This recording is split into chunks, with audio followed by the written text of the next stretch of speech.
네, 안녕하세요. 역사의 길로 나아가자의 진서로입니다. 자, 이 시간에는 60회 한국사 능력 검정 시험 심화에 대한 해설 강의를 진행하겠습니다. 먼저 1번부터 보시죠. 자, 가 시대의 생활 모습으로 옳은 것은 하고 물었습니다. 자, 이곳은 유네스코 세계유산으로 등재된 화순 고인돌 유적이래요. 자, 계급이 발생한 가 시대의 고인돌이 밀집되어 있다라는 데서 이 시대를 바로 알 수가 있죠. 청동기 시대입니다. 사유재산과 계급이 발생했던 이제 선사시대의 대표적인 청동기 시대라고 보시면 되겠어요. 자, 청동기의 생활 모습을 찾는 문제입니다. 정답을 먼저 말씀을 드릴게요. 3번입니다. 반달 돌칼을 사용하여 곡물을 수확하였다라는 것이 바로 청동기 시대고요. 이 청동기 시대 때도 주요 농기구는 돌로 만들어졌는데 이 반달 돌칼은 이제 벼농사가 시작됐던 시대잖아요. 그때 이제 벼 이삭을 따기 위한 도구였다라고 보시면 되겠어요. 자, 소를 이용하여 기피가리를 하였다. 이건 이제 고려 시대를 뜻하는데 다만 이 소를 이용하는 농사 방식, 즉 우경 방식은 신라 시대의 지증왕 때부터 이제 정책적으로 보급되기 시작했다라고 보시면 되겠어요. 자, 동굴이나 바위 그늘에서 산 거는 구석기 시대. 그 다음에 빗살무늬 토기를 제작하여 식량을 저장한 거는 신석기 시대. 주먹도끼와 찌개 같은 뗀석기가 나왔던 것도 역시 구석기 시대로 보면 되겠죠. 자, 1번 문제는 이와 같이 풀면 되겠습니다. 자, 2번 갈게요. 밑줄근 이 나라에 대한 설명으로 옳은 것은 하고 물었어요. 자, 숭화강 유역에 위치했던 이 나라의 유물로 고대인의 얼굴을 추정해 볼 수 있는 귀중한 자료인데 특히 이 나라에는 영고라는 제천 행사와 형사 취수제라는 풍속이 있었다고 전해진다. 이렇게 나와 있어요. 자, 요 나라는 바로 부여죠. 연맹 왕국 중에서 한 나라였던 부여에 대한 설명입니다. 제천행사 영고, 그 다음에 형사 취수제, 요거를 통해서 알아야 되죠. 자, 부여에 대한 설명을 찾읍시다. 자, 요것도 역시 어렵지는 않아요. 부여하면 대표적으로 마가, 우가, 구가, 저가 같은 4개의 가가 있었고 이 가들이 각각 사출도를 주관하였다라는 게 대표적인 키워드죠. 정답은 3번이 되겠습니다. 왕과 더불어서 4개의 가가 있었고 이들이 합쳐서 오부 연맹의 그 형태를 갖고 있었던 연맹 왕국이다. 이렇게 보시면 되겠어요. 자, 신성구역인 소도를 두었다. 요거는 이제 사만에 대한 설명이죠. 자, 음락 간의 경계를 중시하는 책화가 있었다. 동해. 정사함 회의에서 중대사를 결정한 나라는 백제. 그 다음에 범금 8조를 두었던 나라는 고조선입니다. 이렇게 보시면 되겠죠. 자, 3번 가겠습니다. 가나라에 대한 설명으로 옳은 것은 하고 물었어요. 자, 수로 왕이 건국했다고 전해지는 가의 유적이다 라고 나왔어요. 여기서 바로 알 수가 있죠. 수로 왕이 건국한 나라 바로 금관 가야입니다. 물론 이 한국사 능력검정 시험에서 금관 가야 대가야 구별하는 문제까지 나오진 않습니다만 이제 수로 왕이 건국했다 하면은 금관 가야라고 이렇게 바로 알아내셔야 되겠죠. 자, 뭐 여기 양동리 고분군 나와 있는데 김해잖아요, 지역이. 또 하나가 있다면 대성동 고분군 있어요. 자, 요 금관가야에 대한 대성동 고분군 뭐 요쪽에 이제 김해 박물관 있고 수로 왕릉, 수로 왕비릉 등이 있는데 김해에 가보시면 꼭 한번 가보시기를 바라겠습니다. 정말 멋있고 재미있는 작품들이 많아요. 자, 금관가야에 대한 설명을 찾는 문제인데요. 이것도 정답은 어렵지 않습니다. 1번이죠. 법흥왕 때 신라에 복속되었다가 금관가야. 그 다음에 대가야는 진흥왕 때 복속이 됐죠. 요거는 조금 구분해 줄 필요가 있습니다. 자, 법흥왕 때는 금관가야를 복속했고 진흥왕은 대가야를 복속했다. 이렇게 기억해 두시면 되겠어요. 자, 유학 교육기관으로 주자감을 두었다. 발해죠. 자, 지방에 22담로를 두어서 왕족을 파견하였다라는 건 백제의 특히 무령왕입니다. 자, 화백회의에서 중대사를 논의한 나라는 신라. 단궁이나 과하마, 반어피 등의 특산물이 있었던 나라는 동해입니다. 자, 4번 갈게요. 다음 상황 이후에 전개된 사실로 옳은 것은 자, 소정방이 백제를 평정하자 흑치상지는 휘하의 무리를 이끌고 항복하였는데 가혹하게 약탈하니까 이를 두려워한 흑치상지는 추장 10여인과 함께 도망하여 임존산을 거점으로 반란을 일으켰다라고 돼 있어요. 자, 소정방이 병사를 이끌고 흑치상지를 공격하였지만 이기지 못하였다. 이렇게 나와 있죠. 자, 요 흑치상지라는 분의 이름을 보고서 요게 바로 백제의 부흥운동이다라고 알아두셨으면 좋겠어요. 자, 백제 부흥운동 이후에 전개된 사실을 찾는 문제입니다. 근데 요거는 흐름을 조금 말씀을 드릴게요. 그러니까 7세기 중반 이후에 신라가 삼국을 통일하는 과정 관련된 건데, 이게 먼저 백제가 멸망을 해요. 그리고 고구려가 멸망을 하고, 그 다음에 나당 전쟁, 그리고 이제 삼국 통일, 이렇게 이어집니다. 어렵지 않죠? 자, 근데 백제 멸망 바로 이후에, 그 직후에 부흥운동이 붙었다라고 보시면 돼요.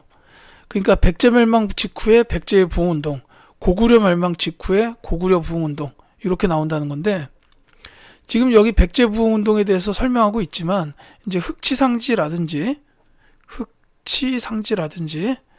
그 다음에 도침, 복신, 이런 분들이 계시고, 이 고구려의 부흥운동에 대해서는 이제 건모장,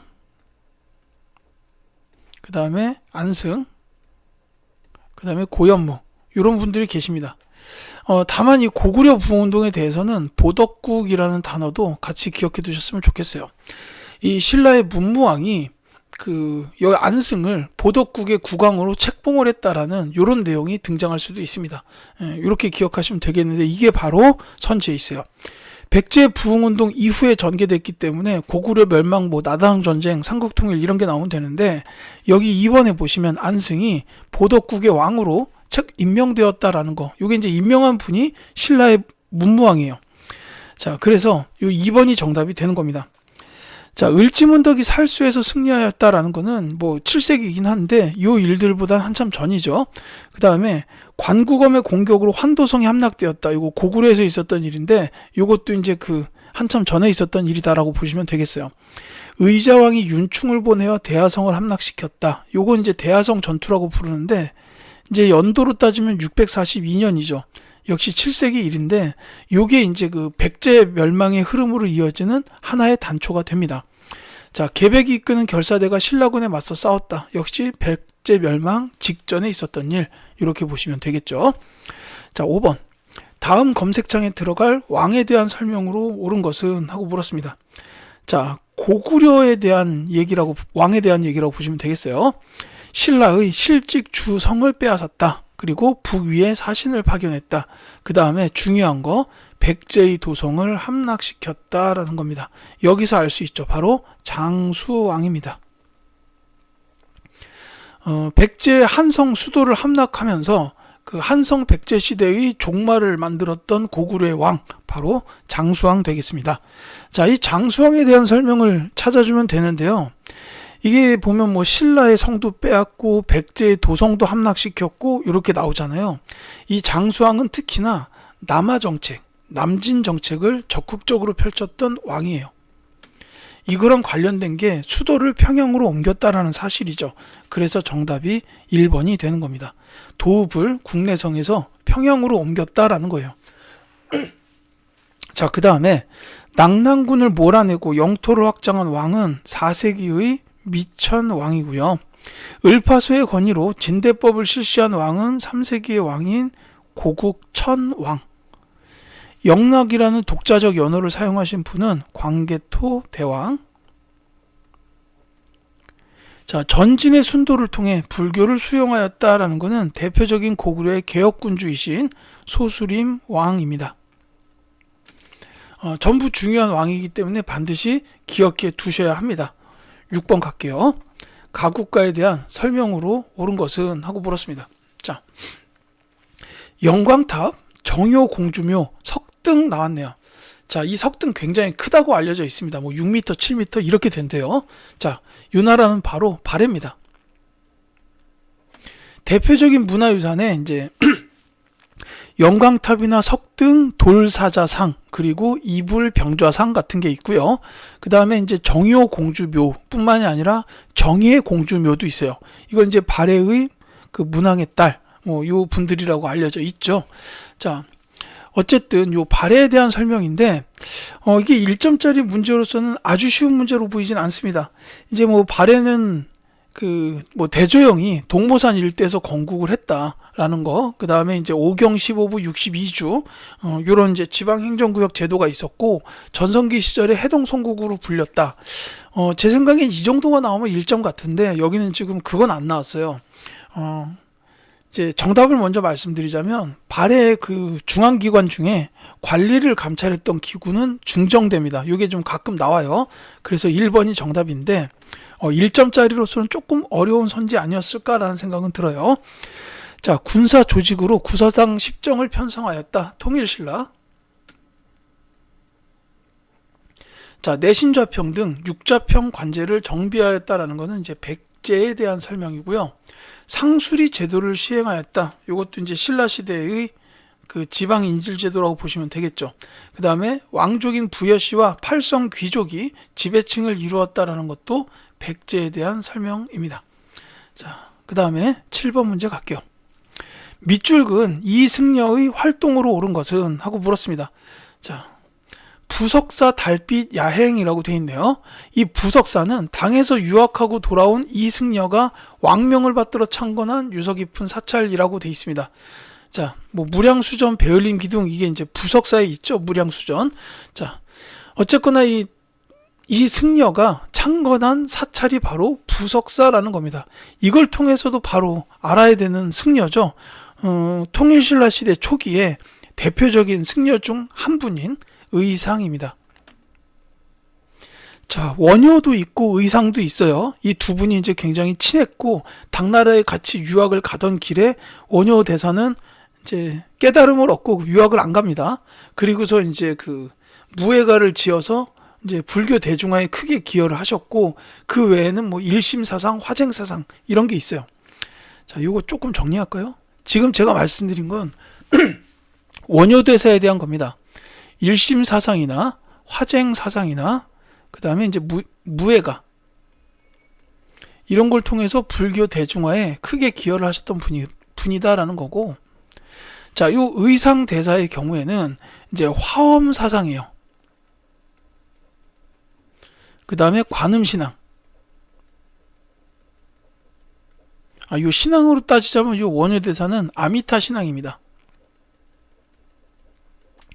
이제 요 정도를 기억해 두시면 되겠어요. 자, 정답은 그래서 금방 나오죠. 5번입니다. 화엄 일승 법 계도를 지어서 화엄 사상을 정리하신 분이 바로 의상대사예요.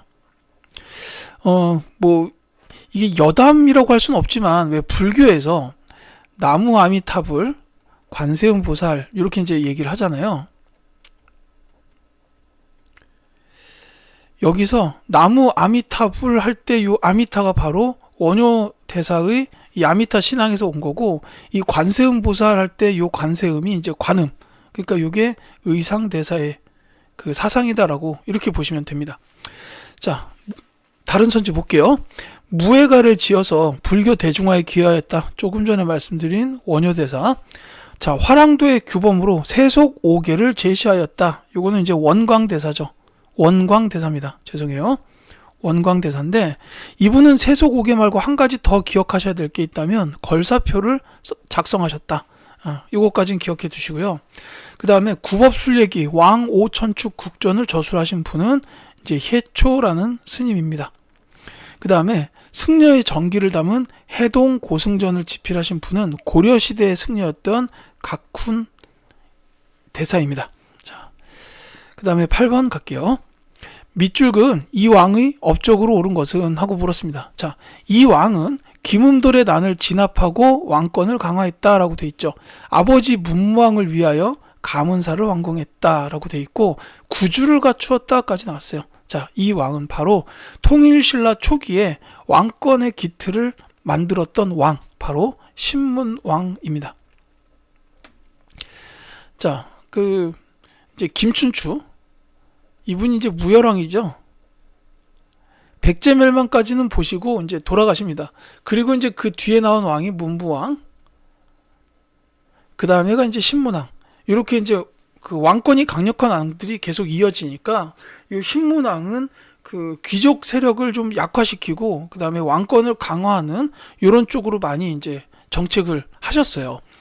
그 대표적인 게 관료전을 지급하고 노급을 폐지했다라는 겁니다. 이 정답이 그래서 4번이 되는 거죠. 이제 뭐 여기 나와 있다시피 김음돌의 난을 진압하면서 이제 진골 귀족 세력들을 이제 억눌렀어요. 그러면서 육두품 학자들을 등용해가지고 이제 정치를 이끌었던 이런 왕이라고 보면 되겠습니다. 그리고 이제 여담이지만 요 신문왕이 이 가문사를 세웠죠. 제 이 올해부터 촬영하는 강의 컨텐츠의 맨 앞에 보면은 이제 해설 강의 쪽에서 그 화면에 탑이 하나 나와요. 이게 가문사지 3층 석탑입니다. 예, 그래서 가문사 나오니까 좀 반갑네요. 제가 이제 경주 갔다가 이제 사람 아무도 없을 때 찍어서 이제 사진이 상당히 예쁘게 나왔다고 생각합니다. 자, 뭐 어쨌든 신문왕에 대한 설명이었고요. 다른 거 볼게요. 거칠부에게 국사를 편찬하게 하였다. 이건 이제 통일 이전이죠. 진흥왕입니다. 자, 이사부를 보내서 우산국을 복속하였다. 요건 이제 지증왕인데요. 요 이사부가 우산국을 복속한 장군이죠. 근데 요 분은 이제 지증왕뿐만이 아니라 법흥왕 때 금관가야를 복속할 때도 앞에 쓰셨고, 그 진흥왕 때 대가야 복속할 때도 계셨던 분이에요. 자, 건원이라는 독자적 연호를 사용하였다. 법흥왕입니다. 그 다음에 관리 선발을 위하여 독서 삼품과를 실시하였다. 요건 이제 원성왕이죠. 요분의 이름이 이제 김경신인데, 여기 가끔 시험에 나오더라고요. 이제 같이 기억해 두시면 되겠습니다. 이 원성왕이 왕위에 오를 때 원래 원성왕 김경신이 아니라 그 김주원이라는 분이 왕위에 오르려고 했어요. 이제 신하들이 김주원을 추대하고 있었는데, 이제 왕에 즉위하려고 보니까 김주원이 집에서 나왔는데 앞에 있는 냇물이 불어나가지고 강을 건널 수가 없어요. 그러니까 이건 하늘의 뜻이다. 김주원이 왕이 되면 안 되겠구나 해가지고 결국 김경신이 원성왕으로 즉위를 하게 된 겁니다. 근데 이제 요것 때문에 이어지는 흐름이 뭐가 있냐면 김원창의 난이 있어요. 왜냐면 김원창이 김주원 아들입니다. 그래가지고 우리 아빠가 왕이 안 됐다고? 이러면서 이제 난을 일으켰다라는 거죠. 그러니까 이 시기에는 그만큼 왕권이 약해진 시기다라는 것도 같이 기억해 두시기 바라겠습니다. 자, 9번. 가인물에 대한 설명으로 옳은 것은? 하고 물었어요.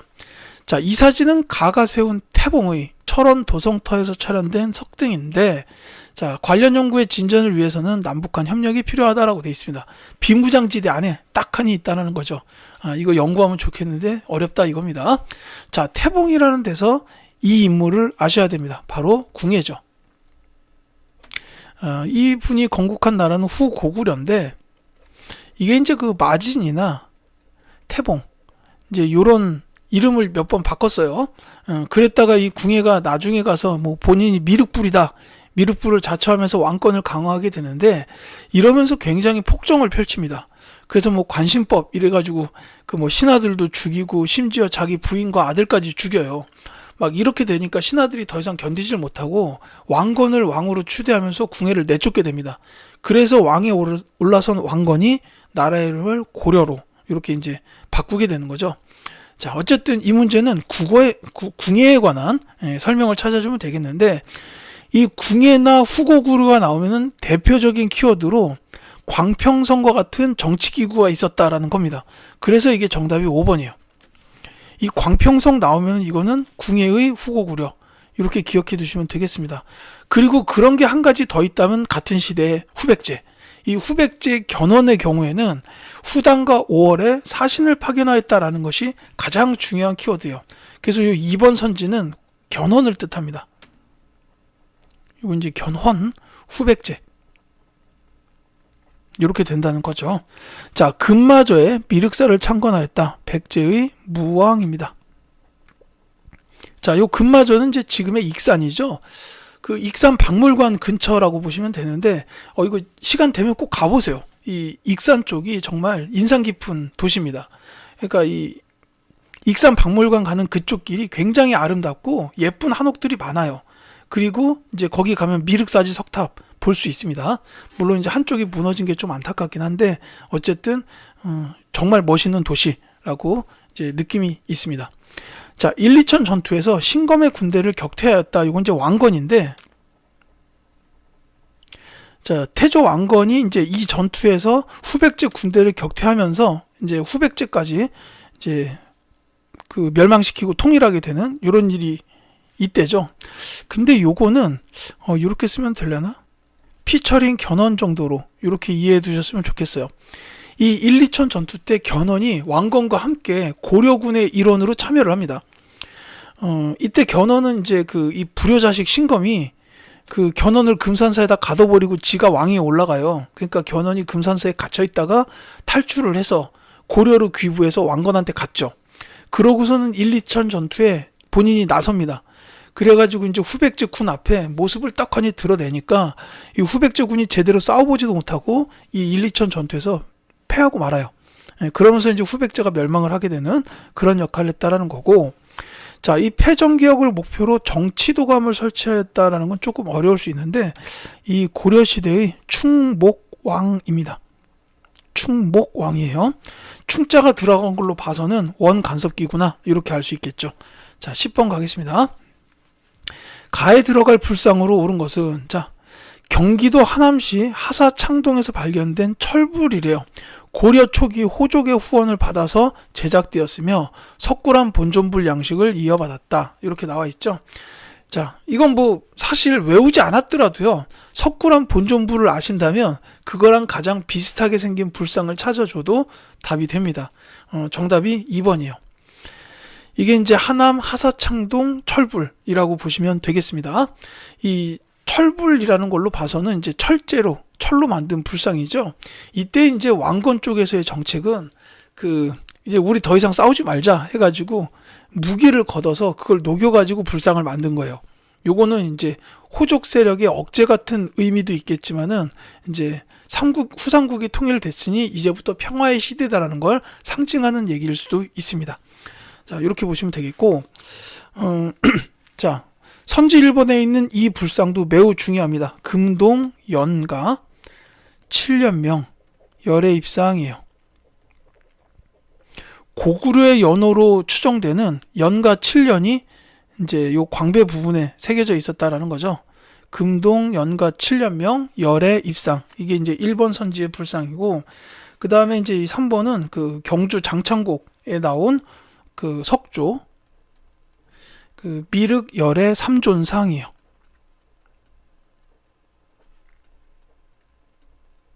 이건 이제 통일신라입니다. 제가 금동연가 7년명 열애 입상 안 썼는데 고구려예요. 자, 그 다음에 이 4번에 나오는 거는 금동 그 부석사에 있는 금동 관음보살 좌상이에요. 금동 관음보살 좌상. 앉아 있잖아요. 그래서 좌상입니다. 그 다음에 이 5번 선지에 있는 이 불상은 이거 유명하죠. 금동 미륵보살 반가사유상이에요. 자, 이건 이제 그 신라 시대의 불상입니다. 이제 신라 시대 때가 이제 불교가 굉장히 많이 이렇게 발전했던 시대이기도 해요. 자, 이제 뭐 반가사유상이라고 된 거는 이제 반가부좌 자세로 앉아 계시고 이제 생각하는 모습을 표현한 불상이다. 이렇게 보시면 되겠습니다. 물론 이 문제의 정답은 이제 하남 하사창동 철불이기 때문에 2번이 정답이다. 이렇게 보시면 되겠습니다. 자, 이렇게 하여 10번까지를 설명을 드렸고요. 11번부터 20번까지 다음 영상을 통해서 설명드리도록 하겠습니다.